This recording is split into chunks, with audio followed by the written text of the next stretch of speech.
Oga Albert Ojwang. Clinzy Baraza and Duncan Kiprono, two officers interdicted with the shooting of Boniface Kariuki Mwangi in Nairobi's CBD, presented before court to be detained for 15 days. What to do with the volatile Kerio Valley? Elders from 5 counties unite in spreading peace, weeks after the murder of Father Alois Bet.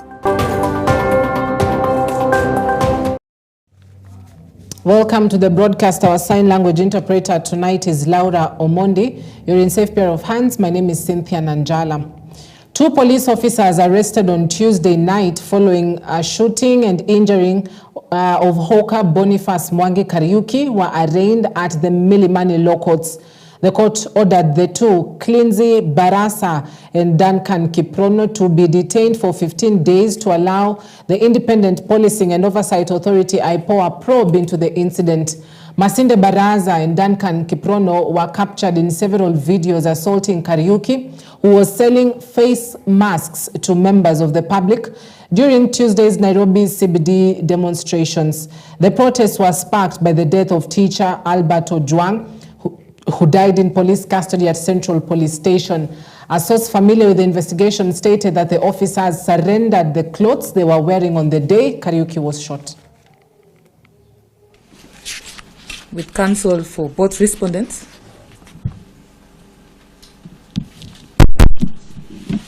And we have agreed that instead of the 21 days requested for, the number of days be reduced to 15 days from today. Our request will be that both respondents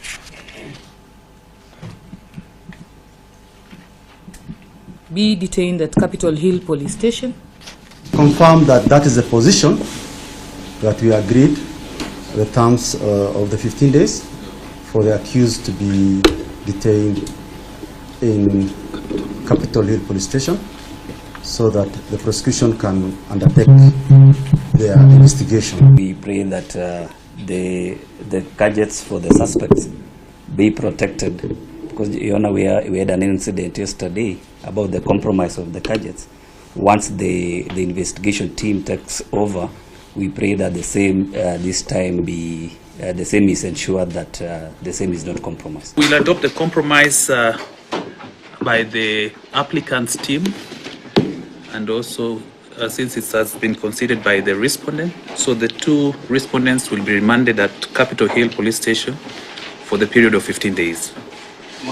Most of such. So, Mr. Whitty, do your quick math. We mentioned when? It should be the 2nd. It should be the 2nd of July. Today is 19th. We come back on the 3rd. The 3rd. Yes. What raises eyebrows is the manner in which the homicide division of the DCI came into the matter. The homicide division unit can only come when the person is deceased or when we have lost someone. But we have not lost anyone. And yet we have the homicide unit coming to investigate. But of great paramountcy is the fact that a different person, a case of mistaken identity, is being remanded at Capitol Police Station, whereby we all acknowledge that there was no live bullet which was discharged. It was a case of rubber bullet, but the same did not emanate from our client, whereas our client was captured from the footages, but that rubber bullet emanated from another gun which is not our client. So we'll also invite the investigation and expect the report to do the independent investigation.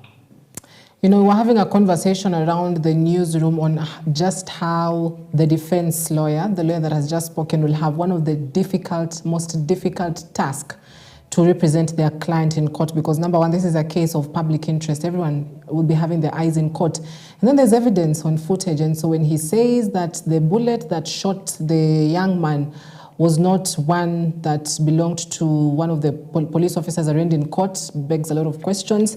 And we'll be seeing how it develops in court.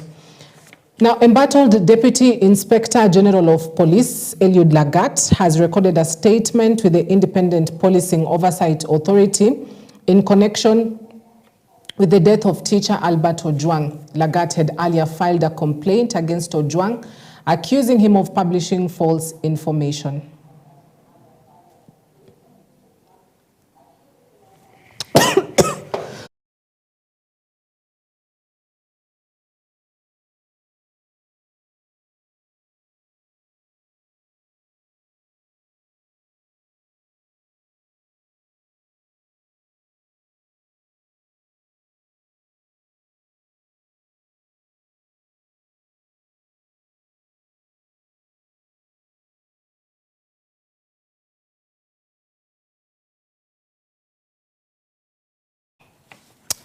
Now, legislators debated the mediated version of the Division of Revenue Bill 2025 in Parliament, which plans to approve 415 billion shillings to counties after a push and pull between members of Parliament and Senate about how much to give to the 47 county governments. The MPs accused governors of misappropriating development expenditure through tribalism and nepotism hiring of county workers. And they are lagging behind like many other counties. And this fund was meant to uplift those counties that were lagging behind others. But unfortunately, with devolution, the more money that goes to a county, I think the more corruption there is in that county and the more backward that county continues to be. I don't know why, Honorable Speaker. Because if you look at the counties that benefit with the highest amounts, corruption is also very rampant, and I don't want to name any particular county, Honorable Speaker. And also, Honorable Speaker, the status in which those counties were at the advent of devolution, most of them are still in the same state. So you have to ask yourself, where is all this money going to, Honorable Speaker?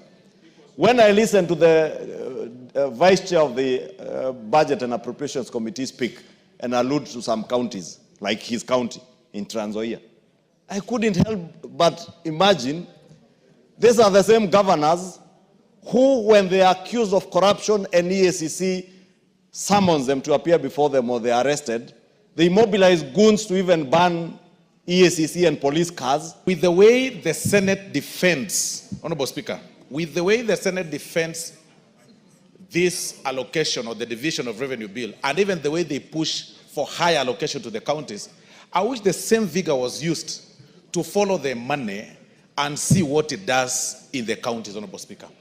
Because it is very unfortunate, extremely unfortunate, and we really must remind them every time that over 10 years post devolution, Honorable Speaker, we really haven't reached to the level where the drafters of the Constitution envisioned us to reach, Honorable Speaker. Kila wakati rais analaumiwa wakati kuna viongozi ambao wamepewa nafasi yao kuweza kufanya kazi na hawafanyi kazi. Mimi nataka niseme hizi pesa tumewapa, tunataka mjenge ECD classes. Kuna wengine tuliona hata Senator alifanya oversight, akatoa ripoti yake, Mheshimiwa Speaker, imebainisha kuwa kuna wakati shule inaandikwa kuwa imejengwa na milioni 100, ukiingia ground hakuna skuli, Mheshimiwa Speaker.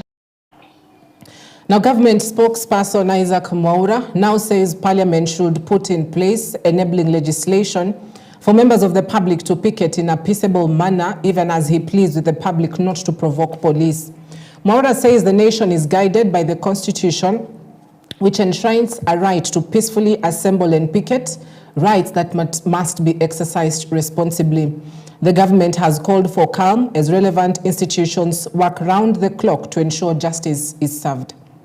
In light of recent events involving confrontations between the police and members of the public, the government calls for sobriety, calm and restraint. We are a nation guided by the Constitution, which enshrines the right to peaceful assembly and expression, rights that must be exercised responsibly. The government has noted with concern an incident in which a police officer is alleged to have shot a civilian. We are relieved to confirm that the civilian is currently receiving treatment and recuperating at the Kenyatta National Hospital. In line with the government's commitment to the rule of law and accountability, the National Police Service has confirmed that the two officers involved in the incident, number 119413, Police Constable Clinzy Barasa Masinde, and number 117193, Police Constable Duncan Kiprono, have been interdicted and are currently being processed by the homicide team at the DCI headquarters pending further action. Such firm steps demonstrate that no one is above the law, and we welcome the continued investigations being led by the Independent Policing Oversight Authority, IPOA. Justice must be served and accountability will be pursued as per the provisions of the law. Equally troubling are instances where some groups of people have resorted to unlawful behavior by provoking police officers, insulting them, damaging property, and disrupting businesses. These actions do not reflect the spirit of genuine protest and only serve to inflame passion and endanger the lives of both the civilians and the police. Let us be clear, violence from any side is unacceptable.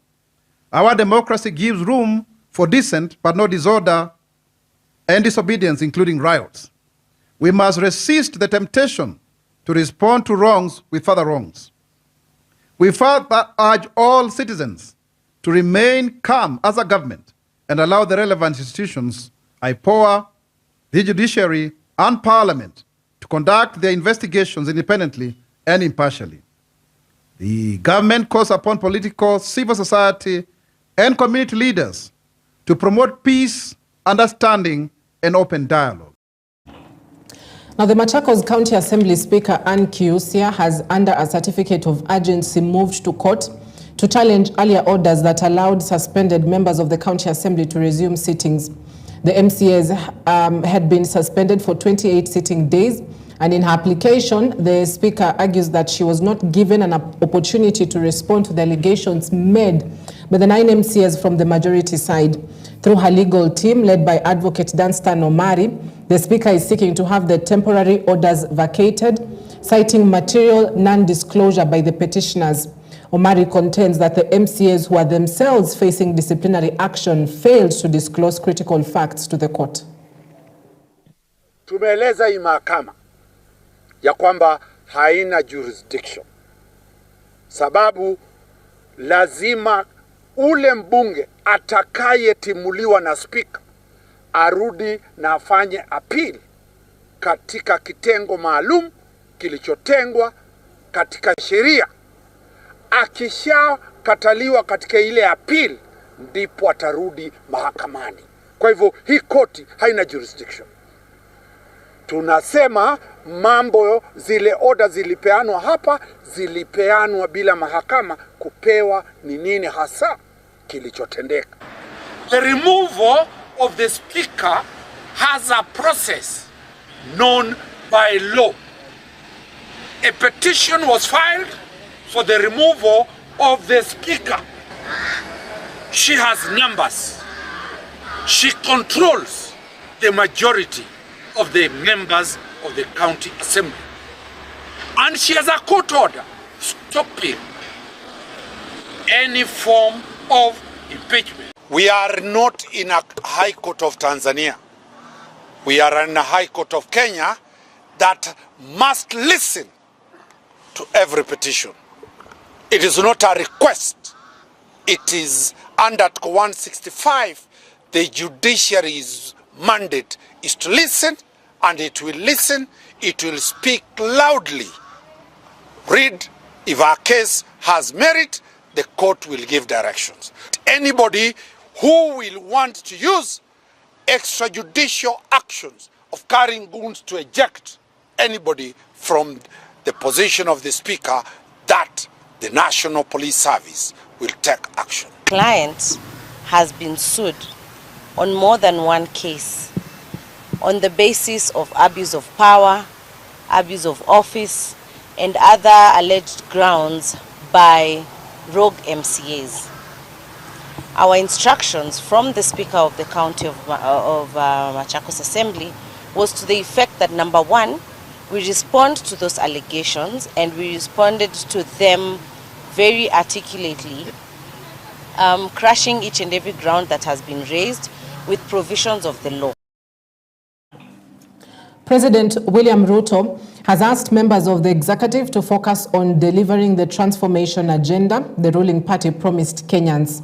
Speaking during the opening of the 3rd National Executive Retreat at KCB Leadership Center in Kajiado County, the president said he's not focusing on the next general elections, but on the ways and means of transforming the country. He described his government's pro-people policies as tangible proof of the government's bottom-up economic transformation agenda at work. He commended the government's performances so far, but pointed out that there was need to do more to accelerate the delivery of the bottom-up economic transformation agenda better. I've even had occasion people telling me, oh, you know, you have picked up too many things. You know, especially the difficult ones. you would have waited for your second term. Right? And then you ask yourself, why waste the nation's time waiting for a second term merely because you are working on difficult things? Why don't you finish the difficult things now? You know? If there is a second term, there is plenty of things to be done. And if it can be done in 5 years, why do you want to do it in 10 years? Are we together? And that is how we haven't made progress as a nation. Because we make decisions not on the basis of how we know that they are right, but we make decisions on the basis of how is it convenient for me to remain politically relevant. And in there, we lose the momentum to do the right things. The country loses time on things that can be done now as we wait for tomorrow. Our focus is not the next election. Our focus is the transformation of Kenya.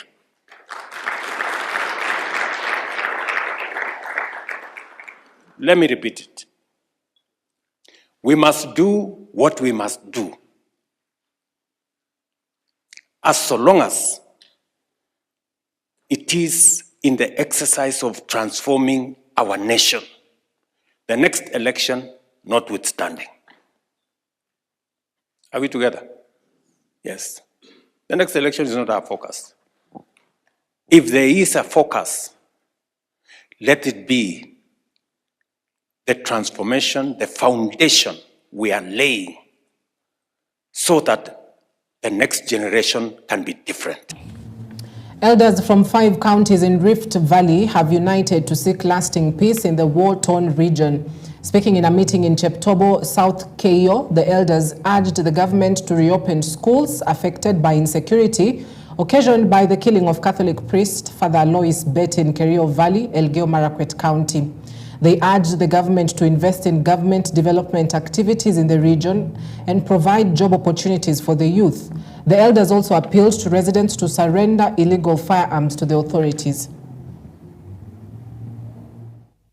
Tumeshangaa kwa nini mambo kama hayo yamefanyika katika Kerio Valley, mambo ya kuua padri na watu wengine. Tunataka kukaa kwa amani kama Wakenya wengine, kusaidiane. Leo tumekubaliana jambo moja, mambo ya amani endelee, na ile shule zote ambazo ziliathiriwa na mambo ya kutukua na usalama yote watarudisha kuendelea. Tunataka serikali wafanye kazi yao kwa yule mwenye hawezi kutusikia kama akina mama tukifanya kazi ya amani. Kwa hivyo serikali waendelee na kazi yao tukifanya kazi ya amani, na kama kuna silaha haramu iko mikono ya wachangili, serikali wafanye kazi yao ili kwa sababu tuko na serikali ya kutuchunga. Lakini kabla serikali kuingilia, sisi wazee tunamwambia hawa watu ambaye wako na silaha hiyo ambaye ni haramu, toa kwa serikali, toa kwa serikali, toa kwa serikali. Usingoje serikali kuja kutoka kwako, toa. Health Cabinet Secretary Aden Duale has noted that his ministry is committed to the digitization of the entire pharmaceutical ecosystem. The CS reiterated that the move is aimed at creating a modern, efficient, and independent regulatory environment that can keep up with evolving science and practice. Speaking during the 45th Annual Pharmaceutical Society of Kenya conference in Mombasa County, the Health CS noted that his ministry is working round the clock to ensure that there is a shift from passive to active surveillance in the pharmaceutical society. He disclosed that the digitizing of health product supply chain will facilitate visibility of the movement of pharmaceuticals and non-pharmaceutical products across the healthcare system, sentiments that were echoed by the Director General of Health, Patrick Amoth. How are you? We need to strengthen and upgrade our national pharmacovigilance system to shift from passive to active surveillance. Every adverse drug reaction matters. Every case report contributes to safety. Pharmacists must lead in reporting, in analyzing, and in indicating the public and the prescribers alike, as it is proposed in the draft Quality Health Care and Patient Safety Bill that is currently undergoing public participation. Digitizing health products supply chain will facilitate the visibility of the movement of pharmaceuticals and non-pharmaceutical products across the healthcare system, ensuring that hospitals and community pharmacies are stocked with the right medicine and supplies they need as a critical part of saving lives. All right, 20 minutes past the hour mark. Allow us to take a quick breather right here on Prime Edition. We'll be back with more business and sports news on the other side of the break. See you then.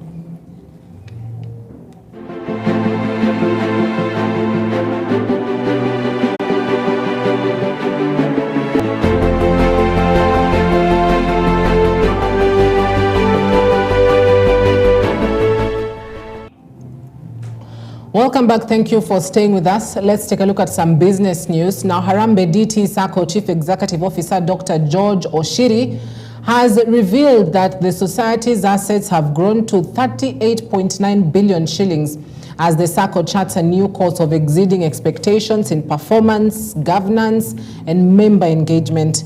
Speaking during the 6th edition of the Sacco's annual delegates training in Mombasa, Oshiri said the 3-week exercise aims to empower all 318 delegates with the skills necessary to drive growth and stability. The CEO underscored the importance of member investment through share capital, warning against over-reliance on external financiers. We are quite happy to announce we are at 38.9 billion in terms of total assets. And our target in terms of revenue for the year 2025, we want to close the year at 7.2 billion. And we are confident that one we are going to meet. The other aspect that we are stressing on for this year 2025, we want members of Harambee to invest in the Sacco. We have a shares drive, and we are telling members there is no way a Sacco can borrow from external financier and give good returns given the turbulence that we have in the financial space in the country at the moment.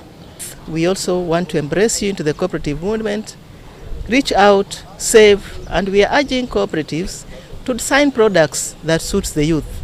The youth do not want to be told to wait for 3 months to get a loan.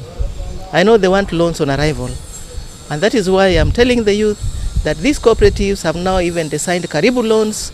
When you come, you'll be given a loan, but part of that loan will go towards the savings, because we also want them to inculcate the culture of savings into the cooperative movement. I've been able to look at the program, and I have seen critical areas of training touching on innovation, technology, touching on governance and leadership, and also an input on their personal life. I have seen something on retirement planning, and I'm happy that as delegates to lead the institution, they are also empowered also to improve on their lives.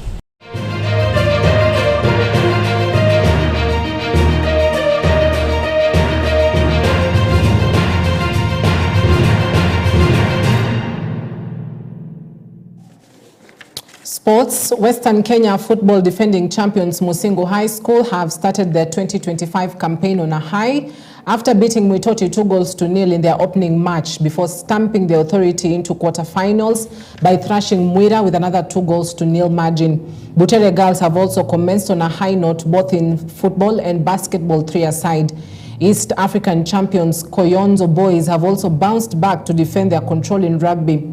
The national competitions are expected to be held in Kakamega County as preparations take shape. Speaking to journalists during the opening ceremony, Kakamega County CEC for Sports, Jacqueline Masicha, said the county is determined to maintain the dignity of Kakamega as a sports hub by supporting sports infrastructure adequately.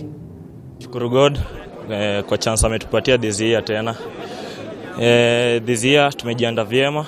Tulipoteza kidogo last year hapo nationals, but this time tumejiandaa vizuri, tukarekebisha makosa zetu za last year na tuko determined kuchukua hizi trophy zote kwa hizi categories zote. For win leo tunataka tupate 6 points, alafu tubaki na game ya kisho ya St. Peters, tungangane nao tupate win so that we are number 1 in the pool and we strategize for quarters. So it's not easy. We keep strategizing, working hard, keep planning so that tukue number 1 kwa hiyo pool. Na matarajio yetu ya hii mwaka pia kama sisi hivi ni kubeba tena national trophy na bado pia ku maintain the East African trophy. We are East African champion 3x3 and we look forward to defending that trophy, but again it must begin from here. So we have just won our 2 matches. All of them we have finished 21 within less than 10 minutes.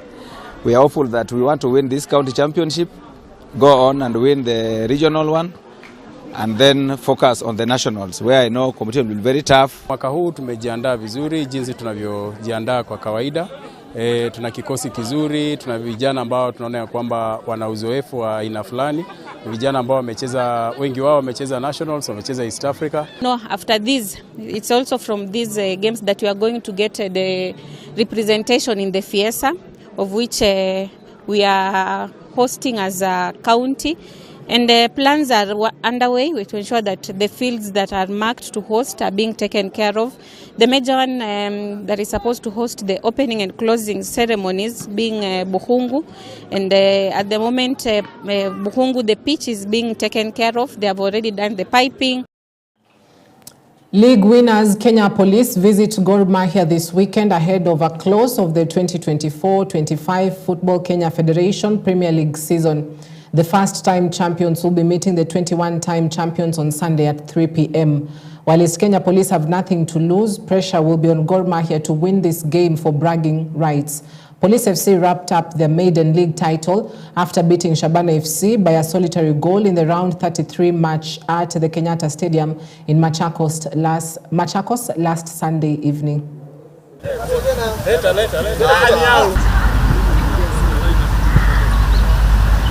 It's very important for us to win the league because, first of all, in history.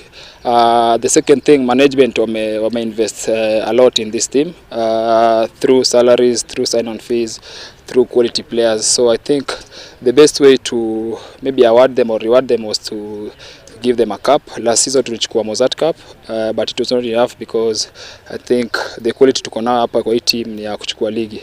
So I think we went for it, and I think history ina make you because tumetoka relegation mpaka tuko kwa number 1.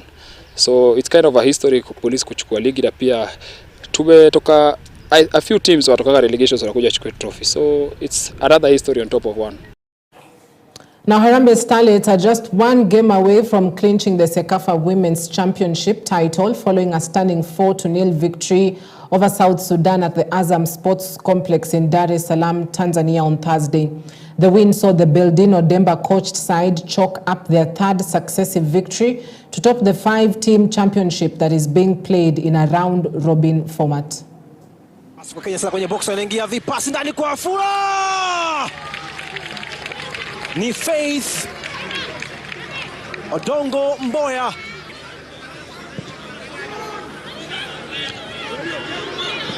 Malfa tafuta Valet Wanyonyi.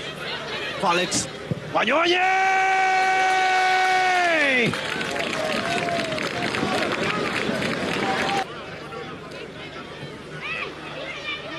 Tumaini kona fupi.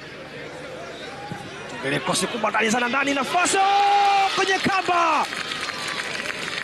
Wanapata bao la 3 Harambee Starlets. Haraka. Ile kuna ndani kule. Ipotoshi ndani kule.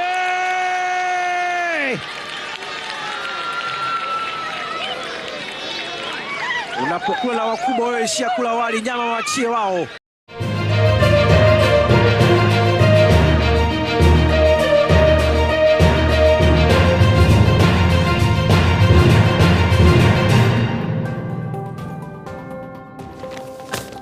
All right. right, now everything that has a beginning has an end, and we end it here tonight. Thank you for watching. I hope you're duly informed on what is making headlines across the country. Join Martin Masharia at 7 a.m. on Morning Live The Drift. They'll be taking a look at all week's trending events, and it is something you definitely do not want to miss.